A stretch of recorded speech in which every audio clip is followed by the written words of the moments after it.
Dr. Saxton, what is Citizens for National Security doing to distribute the new teacher's guide?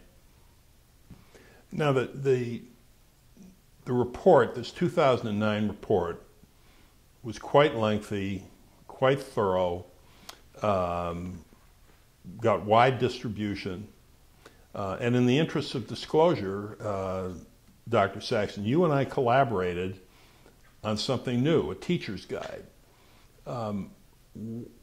Tell me a little bit about the teacher's guide and why you felt that it was so urgently necessary to get this out there.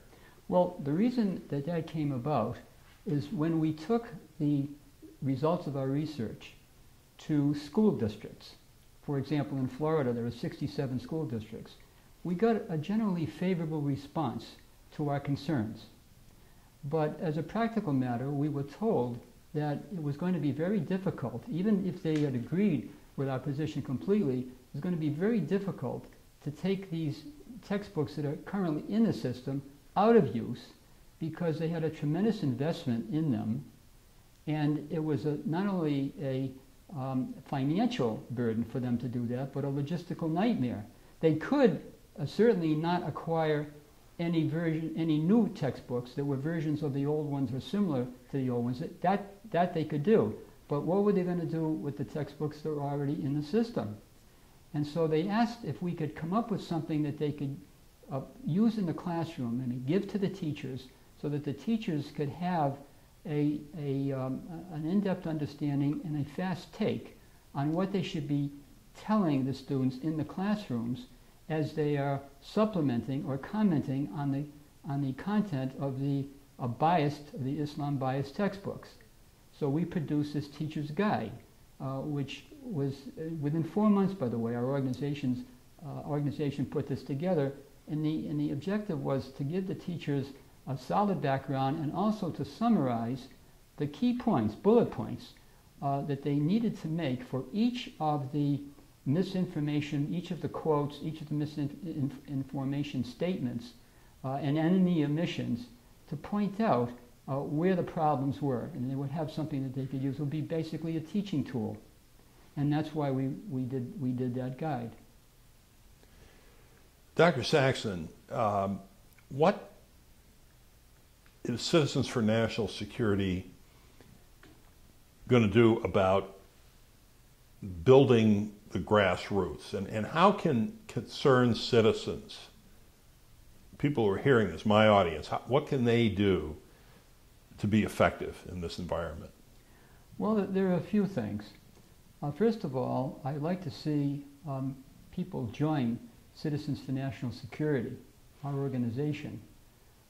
We do a lot of things along these lines. The textbook issue is a major one for us because radical Islam and other extremist ideologies are of concern to us. But once joining our organization, I would encourage them to become members of not only our task forces that do this research, but also join our textbook action teams.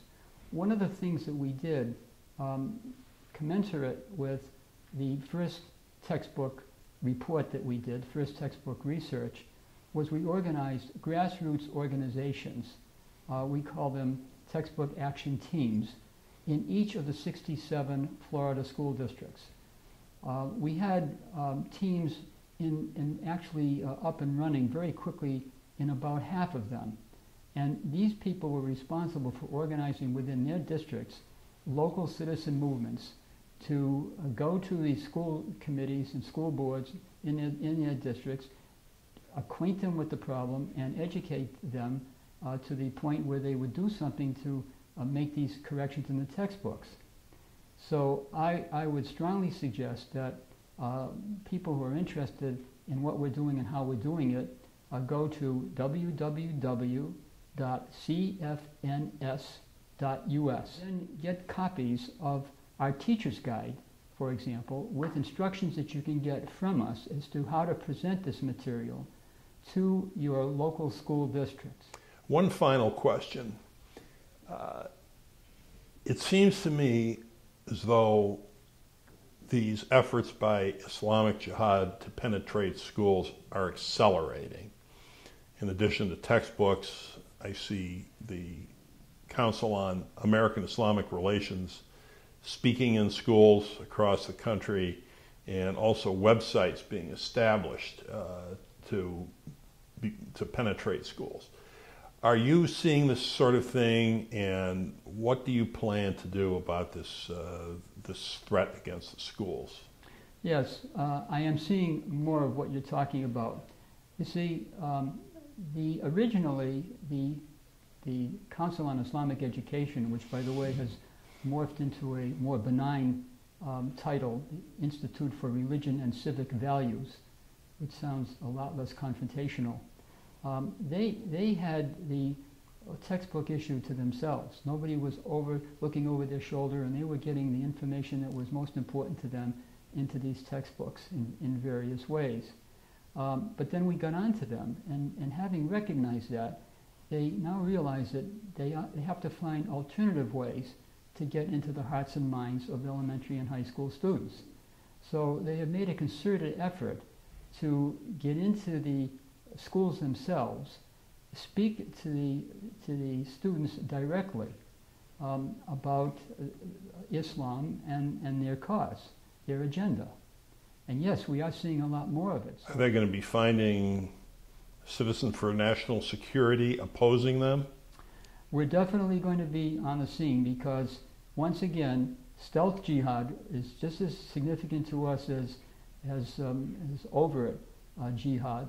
And although textbooks is a major medium right now, if they're seeking alternative ways to getting to our students, we are going to have to deal with that. Yes, we're going to have to push back on those efforts in the same way, and for the same reasons as we're fighting bias in these textbooks.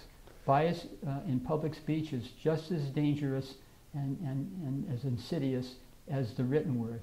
Dr. William Saxton, with Citizens for National Security, fighting bias in public schools.